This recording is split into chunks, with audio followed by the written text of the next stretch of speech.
বাড়িতে কি কেউ আছেন? আমার হাজবেন্ড এখানে। আপনারা কারা? আপনারা আমাদেরকে চিনবেন না। এই রাস্তা দিয়ে যাচ্ছিলাম, আপনাদের বাড়ির পাশে আমাদের গাড়িটা নষ্ট হয়ে যায়। বাবুকে নিয়ে তো রাস্তায় দাঁড়িয়ে থাকতে পারি না, তাই একটু বসার জন্য আসলাম। গাড়িটা ঠিক হলে আমরা আবার বেরিয়ে যাব। ও আচ্ছা, আপনি রাঙ্গ বাইতে আইছেন। আমরা তো মা কি যে করবো বুঝতেছি না, আমরা তো গরিব মানুষ। না না, আমাদের জন্য কিছু করতে হবে না। আমার মেয়েটা বিয়ে দিছিলাম, জামাইটা ভালো না, নেশা খায়। নেশার টাকা না পাইলে আমার মায়ের ধরে মারধর করে, তাই তো আমগো বাইতে ফালাই থিয়ে গেছে। উনি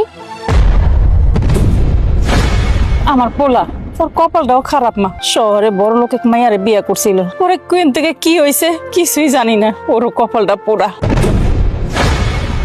মা, বাহিরের মানুষের কাছে আমাদের পরিবারের কথা কেন শেয়ার করতেছে? তারা আমাদের এখানে কিছুটা সময় পার করতে আসছে। তারা কি আমাদের আপন কেউ, আপনজন, যে তুমি তাদের সাথে কথা শেয়ার করতেছো? আমার বোনের কি হয়েছে, আমার কি হয়েছে, পুরা বৃত্তান্ত তুমি তাদেরকে বলে দিচ্ছ। আমি কি বাহিরের মানুষ? আপনার কি আমাকে তাই মনে হয়?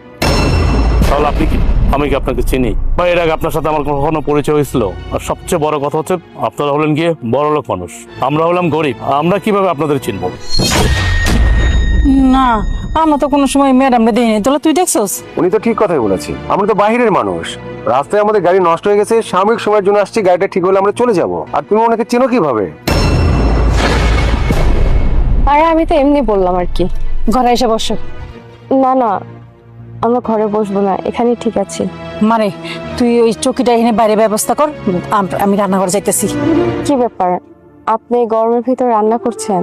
মা গো, তোমার কি খালি মুখে বসায় রাখা যাইবো? তাই তো একটু সেমাই পাক করতেছি। না না, কি বলেন? আমাদের জন্য আপনার কষ্ট করে সেমাই রান্না করতে হবে না। আপনাকে একটা কথা বলি।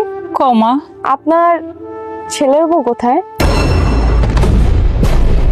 মা গো, তোমার আর কি কম, সে অনেক কথা। আমার পোলা শহরে একটা কোটিপতির মাইয়ারে বিয়ে করছে, পরে কি হইলো পোলার লগে কিছু আমরা জানি না। পোলারে যদি জিগাই যে বাজান তুই বউরে আনবি না, আর তুই বউরে থেকে তুই এখানে পড়ে রয়েছিস কি লিগা?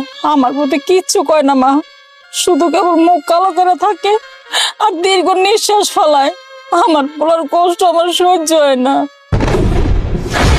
আচ্ছা, এমনও তো হতে পারে আপনার ছেলে যে বড়লোক মেয়েটাকে বিয়ে করছে, সে বড়লোক মেয়েটা হয়তো তার বাবা মার বিরুদ্ধে গিয়ে আপনার ছেলেকে বিয়ে করছিল, কিন্তু আপনার ছেলেই ওই বড়লোক মেয়েটাকে ঠকায় চলে আসছে।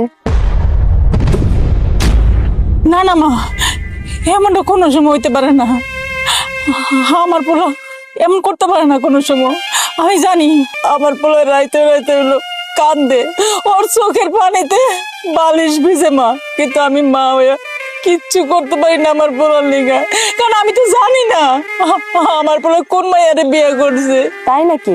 আপনার ছেলে কান্নাও করে, আবার কান্না করে বালিশও ভিজিয়ে ফেলে?